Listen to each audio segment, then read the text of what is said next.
ஸ்ரீ உச்சிஷ்ட கணபதி ஆலயத்தில் அமைந்துள்ள ஸ்வர்ண ஆகர்ஷண பைரவருக்கு தேய்பிறை அஷ்டமி வழிபாடு. திரளான பக்தர்கள் பங்கேற்பு. ஒவ்வொரு மாதமும் தேய்பிறை மற்றும் வளர்பிறையில் வரும் அஷ்டமி திதியை பக்தர்கள் பைரவர் வழிபாடாக சிறப்பாக கொண்டாடுகின்றனர். அனைத்து சிவாலயங்களிலும் சிவபூஜை என்பது காலையில் சூரியனிடமிருந்து துவங்கி அர்த்த ஜாமத்தில் பைரவருடன் முடிவடைகிறது. தேய்பிறை அஷ்டமி பைரவர் வழிபாடு செய்வதற்கு உகந்த நாளாகும். நெல்லை மாநகர் தாமிரபரணி நதிக்கரையில் அமைந்துள்ள உச்சிஷ்ட கணபதி ஆலயத்தில் அமைந்துள்ள ஸ்வர்ண ஆகர்ஷண பைரவருக்கு தேய்பிறை அஷ்டமி வழிபாடு சிறப்பாக நடைபெற்றது. முன்னதாக ஆலய மண்டபத்தில் கும்பம் வைத்து யாகசாலையில் ஹோமங்கள் வளர்த்து பூர்ணாகதியும் நடைபெற்றது.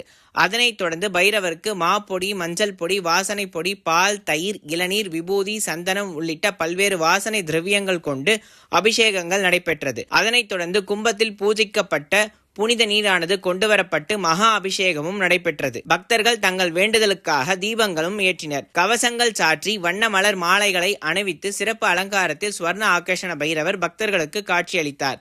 ஸ்ரீ பைரவருக்கு அர்ச்சனையும் நடைபெற்றது. நட்சத்திர ஹாரதி, பஞ்சத்தட்டு, கற்பூர ஹாரதியும் காண்பிக்கப்பட்டது. திரளான பக்தர்கள் சுவாமி தரிசனம் செய்தனர். வந்திருந்த அனைத்து பக்தர்களுக்கும் பைரவரின் பிரசாதமானது வழங்கப்பட்டது.